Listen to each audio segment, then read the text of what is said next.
Hi there. Thank you so much for joining us tonight. My name is Amelia Holmes, and I'm excited to introduce you to our speaker. Noell Wilson is chair of the Arch Dalrymple III Department of History and Croft Associate Professor of History and International Studies at the University of Mississippi. She is the author of several publications on Japan as a maritime nation and larger Pacific history, including the 2015 Defensive Positions, the Politics of Maritime Security in Tokugawa Japan, which was the winner of the 2017 Book Prize from the Southeastern Conference of the Association for Asian Studies, a 2017-2018 Fulbright Researcher at Hokkaido University, Japan. When not writing about maritime history, Wilson stays connected to the ocean through sailing and scuba diving. I'm going to turn it over now to Noell. Thank you. All right, Amelia, thank you so much for that very kind introduction. I'm thrilled to be with you folks tonight and look forward to your questions after a few remarks at the outset. So this afternoon, I want to introduce you to a guy named Erata Isuke. I know these Japanese terms can be tongue twisters, so you see his name in the upper left-hand corner. He is one of my many historical Japanese sailing friends from the 1860s. He was born, if you can see my cursor, on the western side of the main island of Honshu on a peninsula called Noto in 1822, and was likely the son of a peasant, either a farmer or a fisherman, or perhaps a family engaged in both occupations. His name literally means Isuke of the fields by the bay, since his family name, Erata, is a combination of the characters for bay, Ura, and field, Ta. But it seems likely he was only granted a surname after he became a sailor apprentice, dispatched by Japanese officials to train on board a Western whaling ship. Given that he was probably illiterate, we do not have documents written by his hand. But we do know that he eventually made his way to Hakodate. And if you see here to the left of the arrow, this little kind of Italian-looking foot on the northernmost island of Hokkaido is the port where he ultimately ended up after likely traveling on these cargo vessels between the Noto Peninsula and the northern island of Hokkaido. So he was likely a crew on board one of these coastal cargo vessels carrying rice, soy, and other merchandise along the port towns on this western coast of Japan. When he arrived on the island of Hokkaido, he would transport coal off the west coast and then man a lighthouse before setting sail as a whaler apprentice on board a Prussian whaling vessel in 1867. 45 years old at the time, Erata had undoubtedly viewed many Western sailing ships in this very Sea of Japan off the Noto Peninsula since his youth. On board the Prussian ship, he made his first deep sea voyage, traveling to the Kamchatka Peninsula, you can see here to the northeast, and ultimately the Aleutian Islands, here in the kind of southern stretch of the Bering Sea.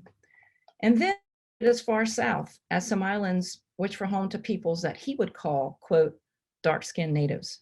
And this was likely somewhere in the vicinity of Hawaii. He returned to Hokkaido after a year at sea to serve as first mate aboard a Western-style cargo ship, which would ultimately wreck off the southwest coast of Hokkaido. So why am I interested in his life journey? Well, for one, I like to excavate individual biographies as much as possible in my work to highlight the humanity of the past. I'm interested in Erata's experience because he was a pioneer, but also because his story became increasingly common in this port city of Hakodate from the 1860s. So why was he a pioneer and how did his story become increasingly common? Well, first, he was one of the initial Japanese sailors to be issued a passport. Number two, he was one of the first commoners permitted to train aboard a Western whaling vessel, and this was in a society in the final stages of samurai rule in Japan, which was very stratified according to class. And finally, he was one of the first commoner sailors to return to Japan from one of these whaling voyages and apply the navigational skills he'd acquired to the maritime trades, as Japan itself gradually became an ocean-going nation. His short 48-year existence was a microcosm of the life course of the larger nation, as it increasingly engaged in commercial activities, exploration, and ultimately colonization ever further from its home islands. And so where did the majority of the 19th century Japan-bound whalers originate? Well, today I think that some of you might be listening in from the coast of Massachusetts. So I thought it was fitting to kind of put up a map that includes Nantucket Island here. Though as I talked with Amelia before the beginning this afternoon, I have actually not yet done archival work in the library and museum here, and I look forward to that. And the majority of my work in the US has actually been done here in New Bedford in the Whaling Museum, and also a little bit further south in Providence. Erata was an example of the very individuals who transformed the northern Japanese port of Hakodate into the Nantucket of the North Pacific, home to vibrant whaling traffic and a launch pad for Japan to transform from a fairly insular nation into an ocean-going Pacific power. By the late 1850s, roughly a decade before Erata's voyage, whaling ships outnumbered merchant vessels in this northern port of Hakodate, so much so that the native New Yorker, Elisha Rice, who was the US commercial agent in Hakodate and would later become its consul, wrote to the Secretary of State that, quote, "Hakodate reminded me more of Nantucket than any place I ever saw." And so this afternoon, I'm going to explore what he meant by this remark. So pelagic whaling began not in these areas where the arrows point, but rather in Hokkaido, where there was, in fact, no history of organized shore whaling, minus the collection of drift whales by these local indigenous peoples, the Ainu. The absence of that tradition allowed for new methods of whaling, including the use of Western vessels and deep ocean voyages to take root. Now, this narrative is interesting to historians of Japan, such as me, because it shifts the story of Japan's transformation from an Asian to a Pacific nation, away from the political center here in Edo, which was the political capital of this kind of final stage of samurai rule, and also shifts this narrative away from other major ports, such as Yokohama, which you can see here just south of Edo, and also Nagasaki, which have received much more scholarly attention. But today's talk is also part of a larger book project about how Japan's emergence as a maritime nation reveals new models of Pacific integration. In contrast to studies that have emphasized modes of integration from west to east, and I mentioned a few examples here, or east to west, I instead propose a bottom-up or south to north paradigm in which the integration of the Pacific followed the northward path of whaling vessels after they rounded the tip of South America in the 1790s. And now to some more direct precursors of the Pacific Nantucket. And so how exactly did US whalers end up in Japan? And so as I mentioned previously, if we look up here following my cursor, I hope you can see, up to the New England coast of North America, as the whalers gradually fished out the Atlantic, they began to look for grounds further away, and they rounded, the tip of South America in the late 18th century and began to make their way up the Pacific. By 1819 or so, they had reached Hawaii, and as sperm stocks began to kind of die off or become decimated, and the price of spermaceti experienced a decline, they began to move ever northward. And so you can see Japan over here in the northwest corner of the Pacific. And one of the final discoveries or developments that led them to the northernmost reaches of the ocean was the kind of sighting and harvesting of bowhead whales, which were now a baleen or a bone whale in the late 1840s here in the Arctic Ocean. And this was one of the important developments that began to keep the whaling ships closer and closer to the coasts of Japan. So by the mid-19th century, Hakodate had become a core site through which Western whalers linked Japan to the Pacific world and beyond. The island of Ezo here, later named Hokkaido, boasted a long history of interactions with indigenous traders of the Northwest Pacific, including as well as shipwrecked sailors and Western explorers. Over the centuries, these contacts had created a maritime zone of interconnectivity and unusual openness to exchange. The tradition of engagement with the non-Ezo world created a receptivity to non-Japanese actors that was lacking in the other islands of the Japanese archipelago, where the Tokugawa government had strictly limited external relations since the early 17th century. And so this Ezo maritime region, which I'm calling the ocean spaces surrounding this island of Ezo, was culturally complex, especially given the frequent movement across the Akhat Sea to Sakhalin, the island here today controlled by Russia, to the Kuril Islands, this archipelago extending to the northeast of the main island of Ezo, and also to the Kamchatka Peninsula, an area of over 600,000 square miles. And within this space, ocean voyages were a regular activity in seasonal cycles of trade. With the hunt for bowheads in the Arctic that had begun the late 1840s, this very region was now teeming with whaling ships, as we see from this map of landings and wrecks, which alone took place in the late 1840s. And one of the great pleasures of studying this period are a host of illustrated scrolls and materials, such as this from the landing of the Lawrence in the Kuril Islands, this archipelago today controlled by Russia, to the northeast of Ezo. So finally, to the emergence of the Japanese Nantucket. Hundreds of foreign whaling ships stopped in newly opened Japanese treaty ports between 1855 and the overthrow of the Tokugawa regime, finally in 1868. The demands of the global whaling industry for North Pacific ports not only precipitated the arrival of U.S. Commodore Matthew Perry in 1853 in Edo Bay right here, knocking on Japan's door, but the whaling industry continued to influence Japan's external relations through the end of the 19th century. As historian Adam McCune has observed in an important essay on movement in the Pacific world, quote, "The links created by traders were augmented by whalers, who were perhaps most responsible for the early ground-up integration of the Pacific. Ad hoc apprenticeships for Japanese seamen on board U.S. vessels had existed since at least the 1830s, when U.S. whalers rescued shipwrecked Japanese sailors in the Pacific. Tens, if not hundreds, of Japanese sailors would experience similar exposure to pelagic whaling over the coming decades, including the famous case of John Manjiro, who was rescued by an American whaler and transported to Fairhaven, Massachusetts in 1841, just across the water from Nantucket. Because travel abroad from Japan was still illegal, departures from the Japanese islands went unrecorded. But evidence suggests that the first official whaler trainees were in fact 3 retainers of Fukuoka province in southern Japan, and that's in the area just north of Nagasaki, who set sail from Nagasaki port, in fact, on a U.S. whaler in 1864.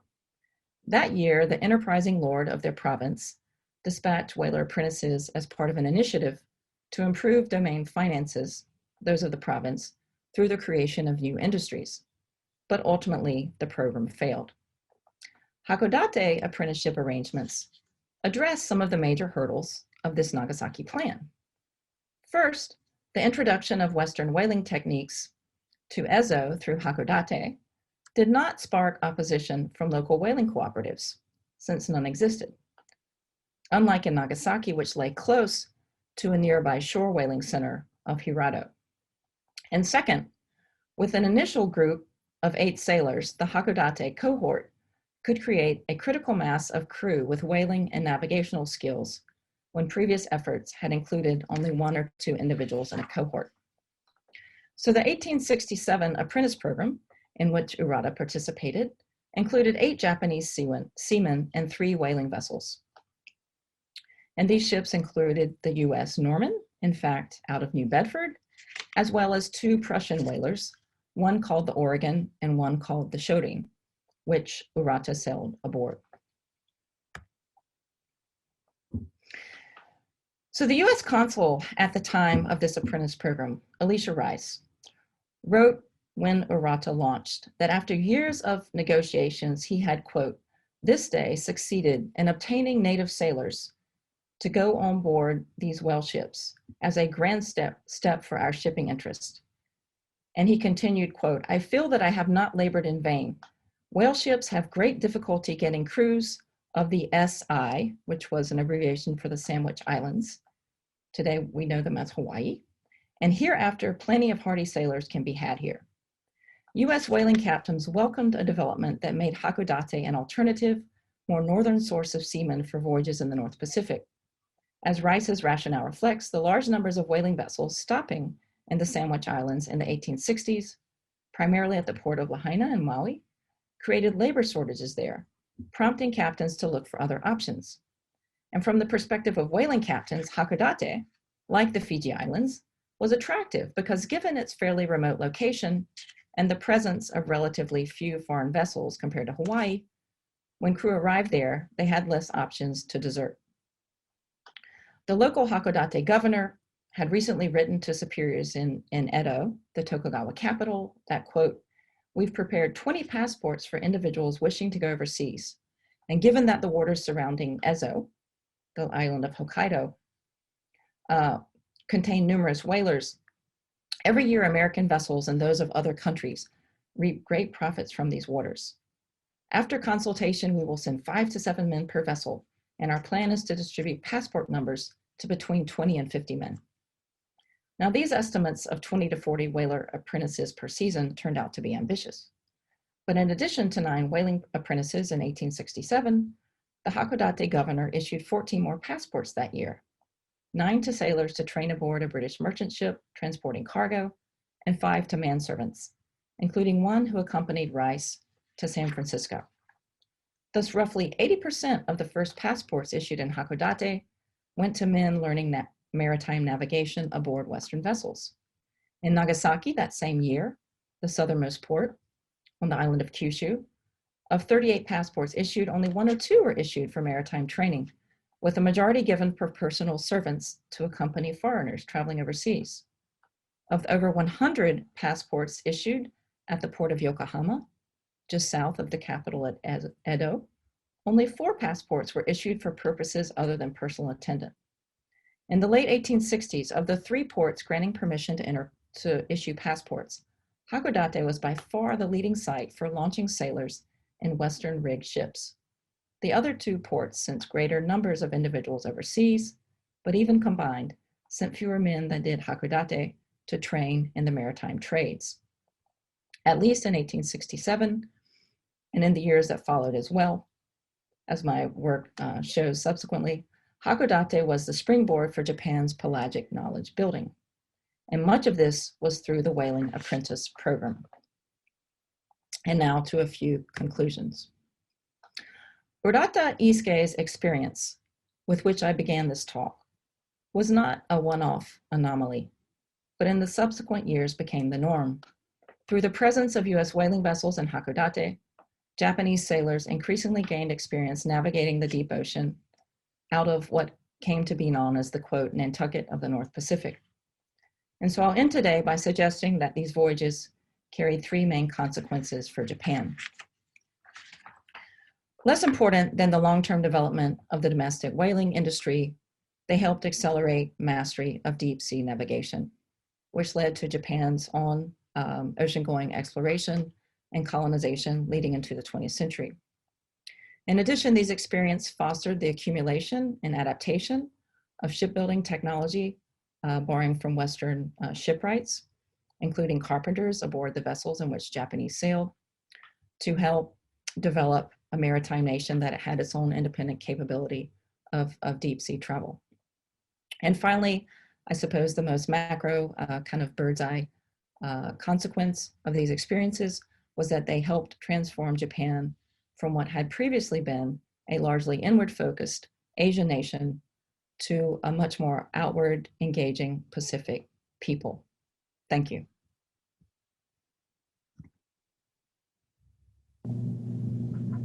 Hi, Noelle. That was great. I really love that you've tied it all up nicely for us with these consequences. I love like these. That was kind of my question: is like what is like the kind of larger impact of your research? And I love that these connections you're making of the whaling and how that can has in a roundabout way led to the colonization of Japan. I mean, or not of Japan, but of other nations. And it's just, I don't know. I love that, the way, I don't know. Anyway, I'm not gonna say it eloquently, but I would like to open it up to questions. I feel like we have a nice group here tonight, and I'm curious to see what they have to say. Do we know anything about whaling practices and the extent of the Ainu people? Yeah, that's a really excellent question. You know, Native history is experiencing a boom now in the historical profession, so I've been hesitant to tread explicitly on that ground, but I have written a piece about driftwell harvest practices. And so the Ainu peoples of northern Japan and that larger region, and today they're often spoken of as a kind of monolithic whole, but there were kind of different communities and different, shall we say, kind of subsistence, you know, custom and fishing methods among them. But the primary way of whaling was actually the kind of capture of drift whales and processing the blubber and the bone and the meat once it washed ashore. I think often when they were attacked by orcas, sometimes when they become sick, and some of them, there are many cases where they had been harpooned or perhaps damaged by kind of running into a Western ship, and because of those injuries ultimately died or become unable to swim and just kind of floated into shore. The Ainu peoples did not have large enough boats to actually kind of take them beyond sight of land and capture a whale, because they moved almost exclusively in kind of single tree dugout canoes that just didn't have the size or the capacity to kind of manage an animal that size out in the ocean. So for the most part, I mean, there were unusual cases of Ainu using kind of poison tipped darts and bows and arrows to try to hunt smaller whales, but for the most part depended on drift whales. So we hear of Japanese sailors being engaged aboard Western vessels, which you've talked about. Did any of them travel to Russia, or were they engaged aboard Russian whaling vessels? That's a really interesting question. I don't read Russian, and my guess is they might have served on some Russian vessels. The Russian whaling industry wasn't as active as Europeans and Americans during this period of the 1860s and 70s, which my work is focused on till now in the North Pacific. But we do have evidence of some Japanese sailing aboard Russian naval ships. So they had an important kind of shipyard and I guess ice-free port in the Amur River Basin kind of estuary, which is just a bit to the west of the island of Sakhalin, which sits above the island of Hokkaido or Ezo. So there was a fair amount of Russian traffic, and Japanese sailors traveled there on board some of the first Western vessels built in Japan. But I don't know, that'd be a kind of interesting, I guess, thread to track down, but I'm not sure. Oh yeah, totally. I mean, you still seem to know what's happening, even if you haven't done the Russian reading just yet. How does this history relate to the commitment of Japan to continuing whaling in this day and age? Like, what are the links between now and then? Are there links? I guess one of the ways is that some historians or commentators would like to argue that the continuation of whaling Japan today is part of an unbroken line of kind of custom and practice that has continued without pause. But, you know, in fact, I think my work gets to the question of whether or not the kind of shore whaling and these intermediate steps serving as sailors on board Western whaling ships, but not really being the ones in charge. It would actually take another 25 years or so before Japan had a kind of self-sustaining, I guess, successful whaling industry of its own in terms of deep sea fishing. So I think this work points to a moment of discontinuity and flux that kind of challenges the notion of a kind of continuous, unbroken line of whaling in Japan. Thank you. So we've had a question come in that is if you could just go back and kind of explain what is a drift whale? What does that mean? Oh, sure.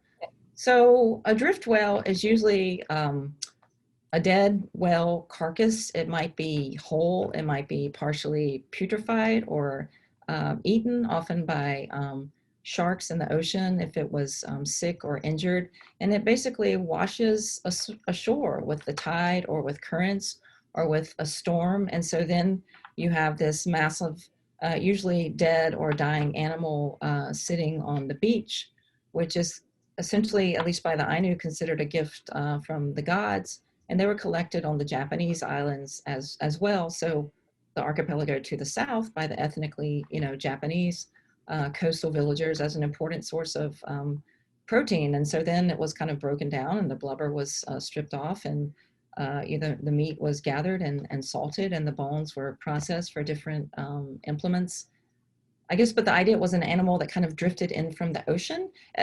Sometimes it's referred to as passive whaling because it's just a whale that like shows up unannounced that you can take advantage of, and you don't have to put any effort into actually catching it and harvesting it.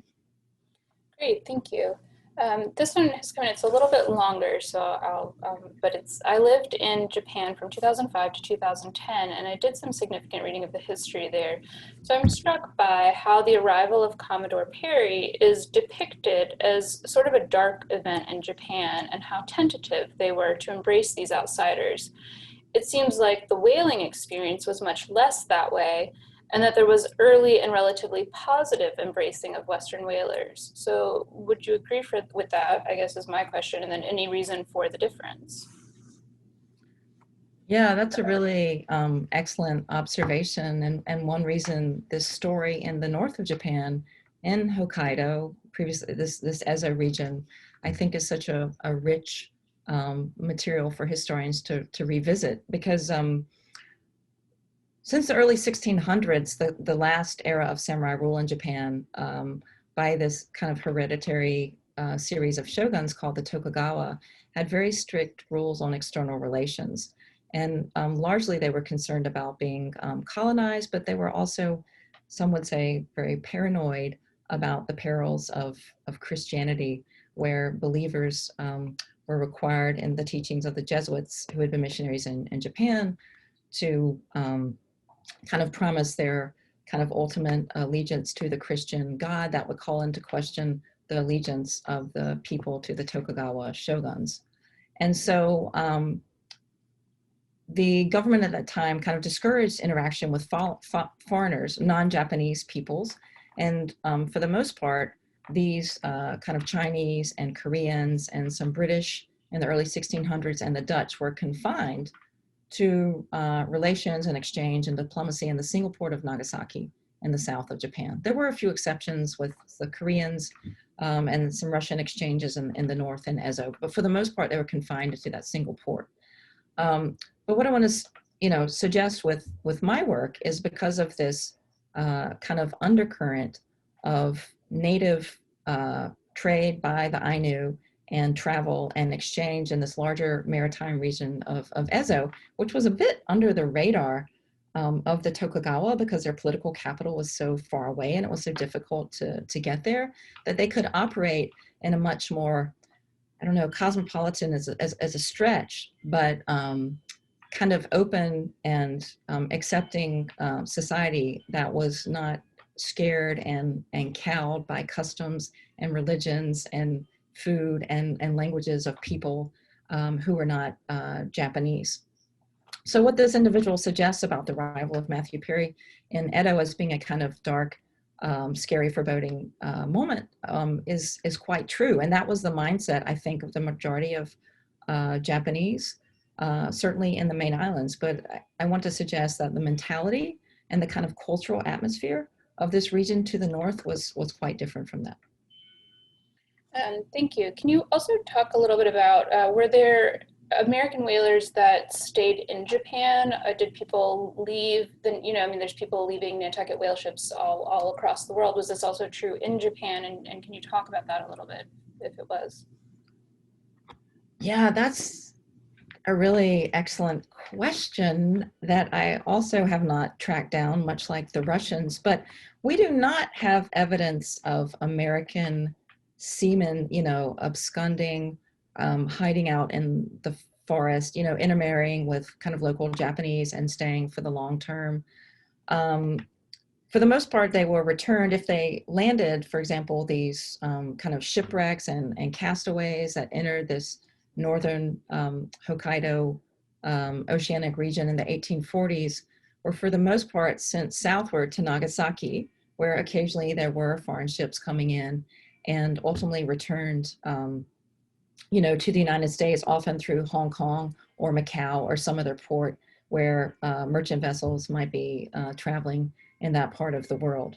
But so I would say until this begins to change in the 1860s and 70s, it's really hard to say, especially in these port cities of Yokohama and Nagasaki, which were, I think, some sailors ended up trying to become entrepreneurs and merchants and some sort of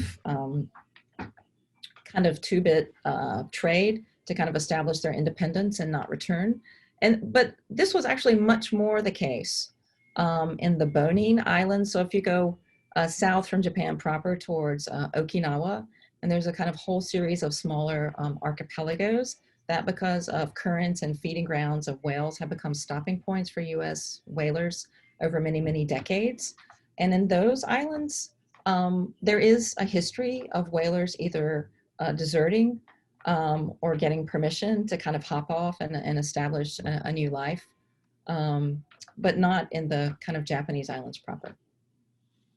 Okay, yeah. And can you talk on the opposite side of that? So with Japanese sailors and whalers, I know you've kind of addressed this a little bit, but did they visit Nantucket or New Bedford? I know you haven't quite done your Nantucket research yet, but New Bedford or Providence in the 19th century, kind of what was that relationship like?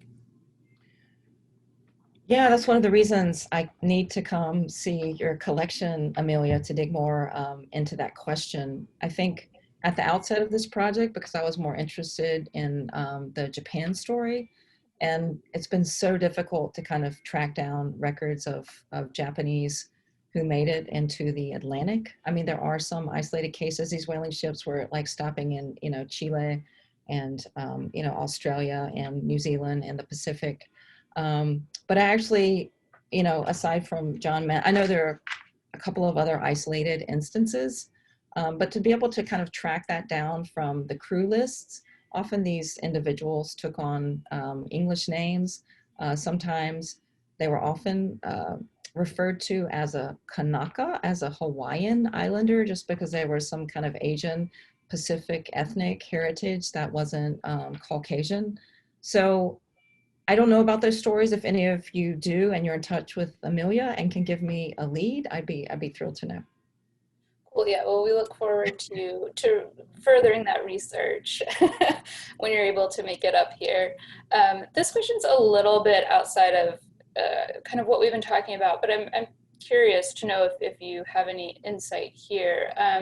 So I'm not sure if you're familiar with the Nantucket baskets, like the lightship baskets that are woven here, and there is like a corresponding relationship with baskets in Japan. And so is there any way you can talk about the link between basket weaving whaling in Japan? So that's the question from the askers. Many modern Japanese are interested in Nantucket basket weaving today, which I can confirm we do get a lot of questions from Japanese researchers and publishers related to Nantucket lightship baskets. So was there a link during the 19th century as well, or anything you can add to that? For instance, I understand the asker says that some basket materials first came from the Pacific region. So I just don't know if you're familiar with this or have anything you can add to that. It might be outside. I don't. I mean, I actually have a couple of anthropologist friends that makes me curious to contact. But I actually don't have a great answer. I mean, it seems that the kind of items and memorabilia that sailors were collecting tended to be lacquerware, some Japanese carved pipes, some ceramics, but I haven't seen baskets come up, and I'm just going to have to make a note and see what I can discover. I don't know about the connection. Yeah, it's you know, that's, yeah, I don't know either. So this question says, is there, you know, there's the picture you showed of the Western whaler and the Japanese figures. Is there a tradition of Japanese whaling art that would be analogous to scrimshaw?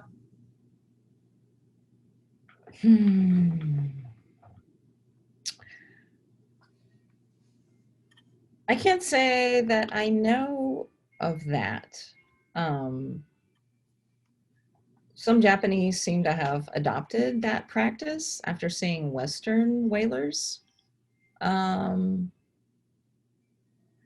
mean, the art in Japan related to whaling that's most common happens to be that of whaling vessels. I mean, kind of like the US, but as artists, we're just kind of coming to terms with the kind of the structure and the kind of different parts of a Western built ship. But yeah, I don't know about scrimshaw. Again, I'll have to make a note, but that's an excellent question. Yeah, always good to find new avenues for research, new questions. And that is the last question that we've had for tonight, Noel. So I just want to say thank you so much for your time and for sharing your research with us. And I really look forward to helping you further that. Yeah, well, it's been my pleasure. This has been a lot of fun, Amelia, and I'll look forward to our correspondence over email. Cool. And I want to thank you all so much for spending part of your evening with us tonight. Media sponsorship for this evening's event is generously provided by Innovation Media. And please join us on Thursday next week, April 15th, to learn about the history of the Thomas Macy House on Main Street. So programs such as this one are made possible thanks to the support of our members. So if you are not a member, please do consider joining by heading to nha.org/membership. Thank you all so much and have a good night.